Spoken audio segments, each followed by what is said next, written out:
Well, welcome everybody. Thanks for joining me for another episode of Success Coaching in the Wild. This time we have the opportunity to speak with Nergis Tepeli from North Pass. Nergis has an amazing story that she's going to walk us through, as well as being willing and able to show us the success plan that she has just been able to actually get rolled out there at North Pass. So Nergis, thanks for joining me today.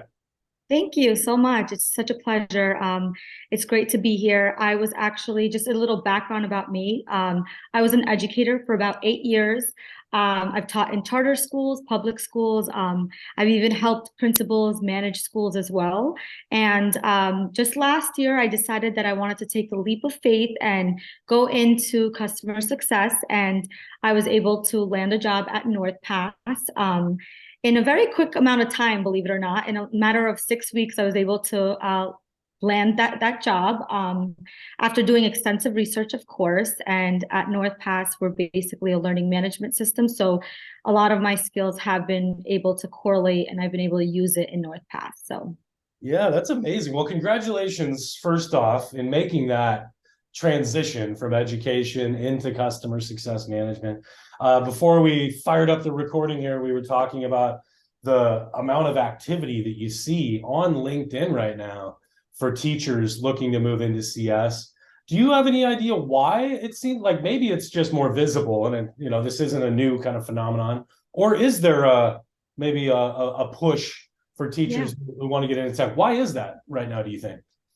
I think that educators are starting to see their real true value and their skill set and how valuable it is. And using that information, they're deciding that there might be more out there for them and, just more of an opportunity. And I think that's essentially what happened with me and a lot of my teacher friends, where we're starting to realize that, it's bigger than the little bubble that we were living in. And we can use those skills and really help outcomes within businesses as well. Absolutely, yeah, and I think there's a ton of applicable experience. There's a group of teachers on LinkedIn, and she actually moved into marketing, and her name's escaping me right now, but I'll put a link whenever we post this thing or whatever. I'll put a link to that, and it's like this community group of teachers and educators who are looking to try to get into SaaS, whether it be in customer success or marketing. And I was lucky enough to speak with them about 6 months ago and did a webinar where I tried to do that kind of translation of the faculty. Your faculty are your colleagues. The administrators are your leadership team. The students are your end users, and try to kind of, like the parents of the students are like your executive stakeholder who's going to decide, do I keep my kid in your class or not? There really is a lot of applicable experience in that background, but I think at the surface level, people maybe don't necessarily see that. You obviously did, because you were able to make the change in 6 weeks, you said, right? Yes, I was. I'll never forget. It was right before, it was around Christmas time when I decided I'm like ready for a change. And I started really applying in January, and February I got my offer. I believe it was the second week of February that I got my offer. But I think one of the things that like just in general as like feedback and advice on that, I mean, I know it doesn't always work out 6 weeks for people when they're transitioning, but one of the things that I did was, just like you said, I looked at all the things that I've done as an educator, and then I decided how would that impact a business. So it was more than just, lesson plans or things that we do. It was like I analyze data every single day as an educator, right? So how do I do it as a customer success manager? You have to be able to show your customers how you analyze the data. How is this, this company that you actually spent money on, how are we going to help you? Let me show you the data.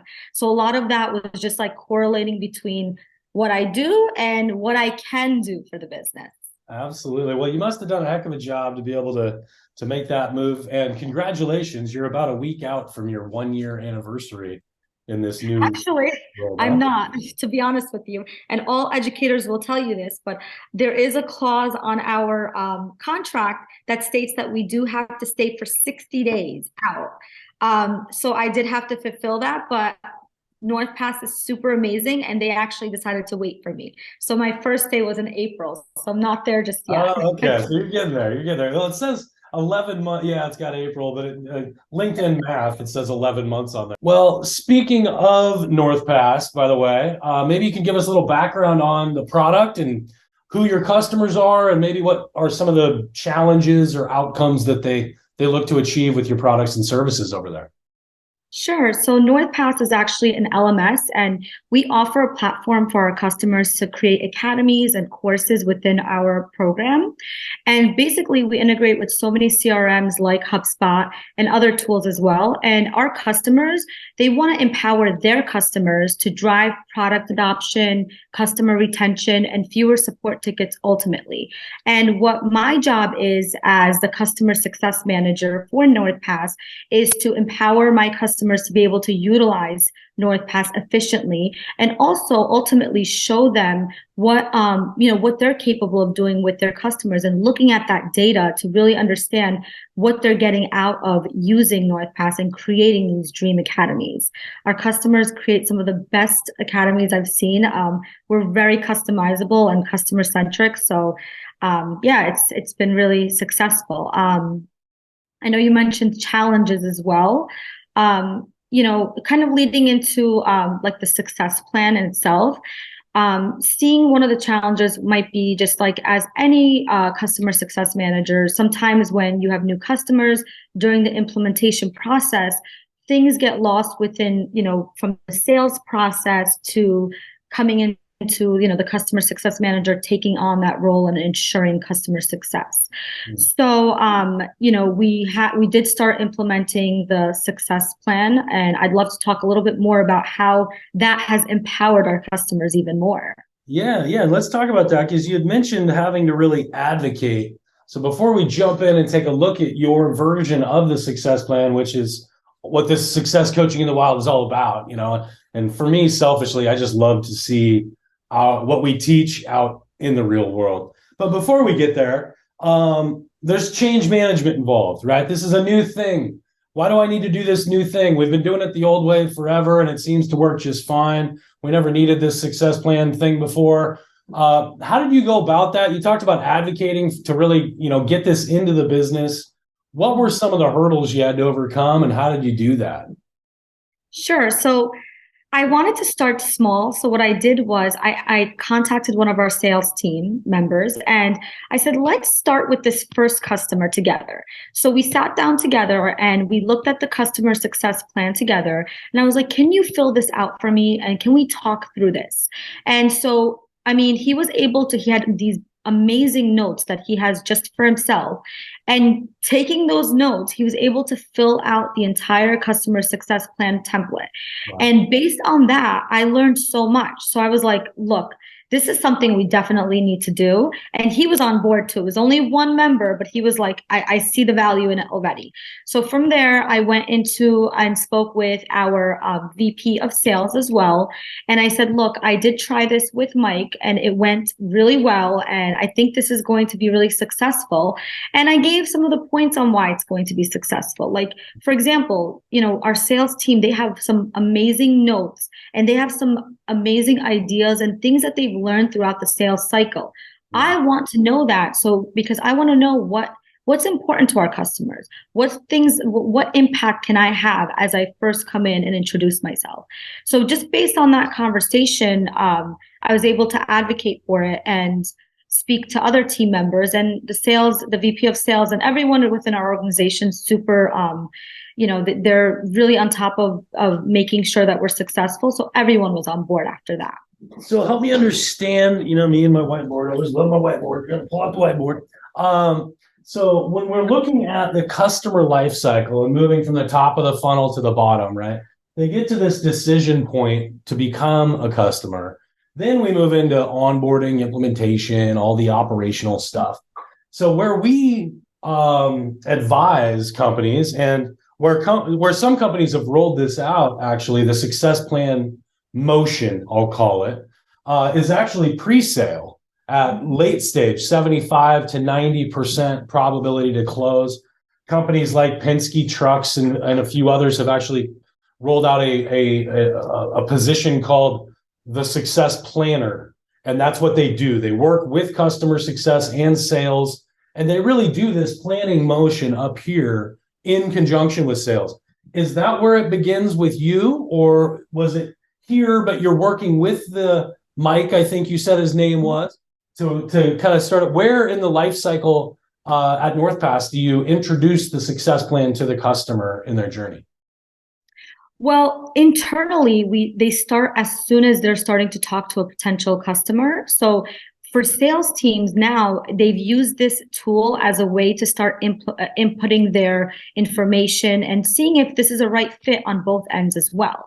So I would say, begins at the top of that funnel, or maybe like 70% in, right before that decision is made, because ultimately what happens is once that decision is made and the contract is signed, the sales representative or AE will give us that success plan and will share it with us before we even meet with the customer. So we're able to get an understanding of what the customer needs and what their success plan looks like.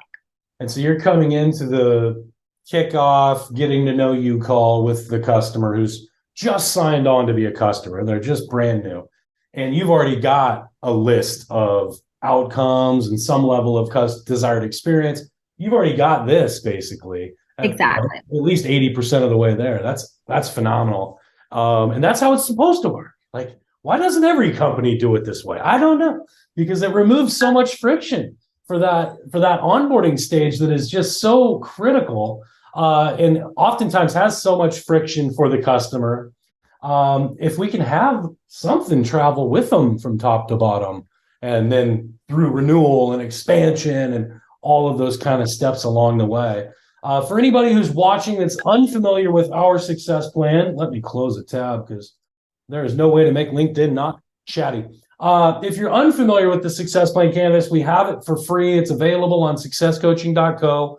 Under the resources dropdown, you'll get an example. You'll get instruction manual on how to use it. There's even a case study out there for one of our customers, but better than case studies is like having conversations like this and getting to see it. So Nergis, without further ado, if you don't mind, I would love to take a look at what the success plan looks like at NorthPass and kind of talk through what you changed and why, and really understand how you made it your own. Sure, absolutely. So let me go ahead and share my screen. So many of you are familiar with the one that Aaron, that you just mentioned, that's available, the free template. And it is actually a great way to begin, especially when you're thinking about the success plan. We've added a few of our thoughts into it as well. But essentially the second slide is where we really got creative and thought about things that we need as an organization and what's important to us, right? Just looking at the first page, as you could see, everything is pretty much similar. The only thing that we did add was time zones, because we have, customers from all around the world. We're talking about Australia, London, New Zealand, you name it, we have it. So we wanted to make sure that we know their time zones, especially when we're thinking about our cadence calls after the kickoff call. So want to have that instead of me asking the customer, where are you based out of? Yeah. I can be like, I know you're in Paris. Let's schedule this call at the most appropriate time for you. I'm going to move forward because this is the basic one that everyone is familiar with, and I'm going to go on to that second slide. Yeah. So this is actually something that we thought about, not just customer success managers, but with the sales team. So after that initial conversation with our VP of sales, who's super supportive and said, let's do it, gave us the green light, I actually ended up having a call with our entire sales team and sat with them and just talked about this and said, look, what else can we add? Like you know this better than we do. You know what you've asked, what notes you have. So can you help me understand what questions that I should be asking? So we actually came up with this all together as a team. So it's not like it's something that I did by myself. Want to give credit to the NorthPass sales team for sure. Yeah, they're awesome, amazing team. So basically, I want to know as a customer success manager, the first thing, I want to know the company overview, their size, their use case, their main point of contacts, and any other important details that I should know before I walk into that kickoff call. So I know my customer, and I want them to be reassured that I've spoken with our sales team as well. And then next bullet, we talk about what are their top three priorities. Meaning, like, what are they really looking for? What's the purpose of them? Why did they initially buy NorthPass? What was the purpose of it? Do they want to reduce those support tickets? Do they want to go ahead and increase product adoption? What are their main priorities, as they're thinking forward? And then, of course, it can be general goals as well, or hard like KPIs, ROI, like anything like that. So it really depends on the customer and what they're looking for. Mm-hmm. Our next main important question is, what's their timeline? Are they firm? They're flexible? For example, I'll give you an example. I had a customer who actually had a really firm launch date because they have a product coming out and they want to go ahead and be able to showcase it to their customers. So we had a date of February 1st, it has to be launched. And we were like, okay, we're on it. So we were able to go ahead and launch in that time frame. Now, if I hadn't asked this question and this was not part of our customer success plan, I might have to get into maybe meeting one or two to figure out that there's a product that's being launched in the next 45 days. So this gave me the advantage of knowing what I need to do before I even started talking to that customer. Mm-hmm. Awesome. And then, what portion of the implementation do we have to be the most creative? And that's a question that's, you sometimes there might be things within your product that we might not be able to implement fully, but we want to know where we can actually be successful in and what we can do to make sure our customers are successful and they're happy. At NorthPass, that's our number one goal. We want to make sure that they are, we empower our customers and that they're successful moving forward as well. So this is definitely a question we ask internally and with our customers as well. And then, of course, what were some of the risks during the sales? Does the risk still exist? Of course, we want to know that question as well. We want to make sure that those risks don't exist anymore because we want to retain our customers. As you know, right now, that's the main goal. Just in general, we want to retain as many customers and reduce churn as much as possible, right? So definitely want to know what are our risks and how can we help eliminate those risks as well. Totally. And then last but not least, what are some of the low-hanging fruits that will make our partnership stronger? What can I do immediately to make sure my customer is happy? What can I do, whether it means that I need to integrate with Zoom, HubSpot? I mean, we do integrate with so many different platforms as well. So what can I do immediately to make sure my customer is successful? Oh, go ahead. That's it. That's all I have. That's our list. No, I think it's great. Let's leave this up for a second so we can kind of dissect. And I do want to go back to the first slide as well and kind of point out some things that I noticed that were different from ours. But the low-hanging fruit, I think, is so important. We talk oftentimes in onboarding that we want to try to make the customer successful early and often, right? To try to create some acceleration of adoption of the product. And to do that, it's got to be easy stuff. It's not going to be the big, huge business milestone that has the big ROI and all of that.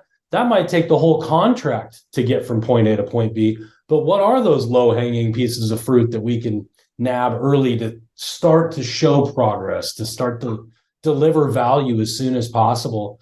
I think that's a really good question to have. And I think it's something that, frankly, we may want to add into ours, is that concept, because it's, we tied directly to time to value, or TTV, and that metric as well. A couple other things, retaining customers, reducing churn. Yeah, that's always important, but it's, I think, never been more important than it is right now in an economic downturn. All of a sudden, keeping your customers and the revenue that you've got becomes that much more mission critical. Whereas in a bull market, we might be a little more new logo acquisition, new customer acquisition focused. Whereas in a bear market, we're looking at, battening down the hatches. And so it just becomes that much more important as well. Let's talk about predictability of, let's go back up to slide 1, and then I'm going to come back to that. Predictability. So we've got learning objectives and then impact opportunities. Can you help me understand what the difference is of those two? Sure. So when we're thinking about like the learning objectives, we're ultimately thinking about, we are LMS. We're thinking about like their objectives, what type of learning that they want to actually implement. Maybe when it comes to courses, what type of courses, etc. And then the impact opportunities. How are those learning opportunities or learning objectives impacting their business goals ultimately? So going back to some of the points that I made, as far as, for example, they want to reduce those support tickets and they want to take that burden off of their customer success managers and make things a little bit more streamlined. So thinking of that, our sales team does a wonderful job of really adding these points in because they learn that throughout the sales cycle. So then we get that information from them. Yeah, and you're building it with sales and with the customer, kind of in like a triangular fashion. You start with the sales team and make sure that everything they learned in the sales cycle is on here so that it's transitioned over to onboarding in the CSM. Then you take this to the customer and it's like validation, right? Like, this is what I understand you're looking to achieve. Here's the learning objectives that I believe you have. Anything to change or add to that, as opposed to coming to the kickoff call like I did early in my customer success career and asking the customer, why did you choose us instead of our competition? Let's start there. What is it? And the person on the phone was like, I just went through a 90-day sales cycle with your sales team and you don't know why I bought your product? Like, they wanted to quit. Understandably so, right? Because I was there like doing discovery of objectives as opposed to validation, because just like us, our customers don't want to repeat themselves either, right? And if we show disconnect, and so the success plan is certainly helping with that, it sounds like. I love the approach. And then the kind of what's in it for me with the sales team and showing them that if we do this, it's going to make your life easier.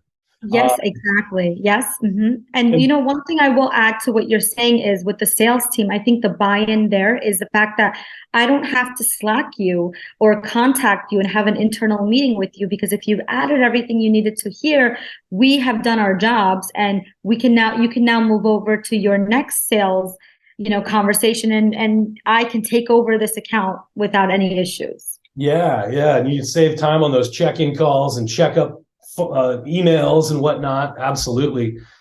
We had a client who estimated 2 hours a week per CSM was saved in check-ins, checkups, phone calls, emails, Slack, all that, because they had it in one place where everybody could go find it. And you can see what's coming next. You got your milestones and your dates and your key actions right there. Speaking of where do you go find it, where do you keep this? Is it kept in a Google slide somewhere? And how do you access it if you're at NorthPass? Sure. Yeah, it's located in our drives. Basically, once the sales team members, they complete it, they do share it with us. We do have a 15-minute conversation before we even have a kickoff call. So we do have an implementation manager as well. So myself, the customer success manager, and the account executive will join, and they will typically share this with us in a conversation, just in case if we have any questions. So it's not just like they share it with us and then we read it and then we're like, wait, what? It's more of like, okay, let's talk about what I just did with our customer. And do you have any questions for me? So we make sure that we all are aligned before we have that first kickoff call. Going back to your point, I don't want to ask my customer, hey, why did you choose NorthPass? I want to be like, hey, I know all about why you chose NorthPass. Welcome. I cannot wait to make you successful. So that's the way I want to start. I love it. And then let's jump back to the second slide momentarily, just because I want to come back in here. There's a couple things that came up. Yes, KPIs. All right. So we have KPIs. For anybody who doesn't know what that stands for, what's that stand for, Nergis? That's a great question. What does that stand for? Key performance indicators. So, Yes, numbers. That's basically it. What are we going to use to measure so that you don't have any doubt the value that you're getting with your relationship with NorthPass? That's the whole goal here. And we want, the whole point of doing success planning is to be able to predict renewal. And when we live in the subscription economy, renewal becomes really vital. When I don't sell a physical product, but I sell it as a service, typically I get a little bit of money over time. instead of a whole bunch of money up front. So renewal is critical. And to be able to predict that is critical when you're taking on that kind of financial risk that these business models take on. How have you seen this be effective at renewal prediction or getting out ahead of churn risk, possibly, because you're identifying you either did or you did not hit my KPIs or my ROI, which return on investment, if anybody's not familiar with that one as well. But can you kind of tell us what you've seen in the real world?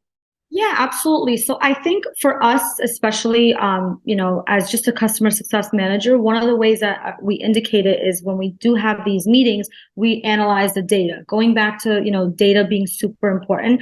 So seeing the usage, the number of people that are going through the courses, the number of people that are essentially creating courses, the administrators that are within NorthPass.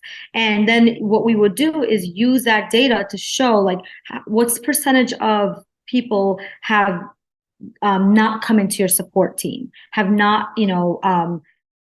bombarded your support team with questions rather than, as opposed to going into the course itself and reviewing it as well. So I think that for us, it's very important. And this is something that we actually review with our customers all the time. I always like to start conversations with, like, for example, especially 6 months in, when I see what, the average score, how many users have been going in, activating. Now let's talk about numbers. Let's talk about how has this helped your team? Have you seen a reduction in support tickets? Have you seen more of a product adoption? So really using those numbers to your benefit. And so what do you do there let's talk about that value proposition of support ticket deflection. How do you know how many support tickets you've deflected? Because that seems like it would be a hard thing to quantify, possibly.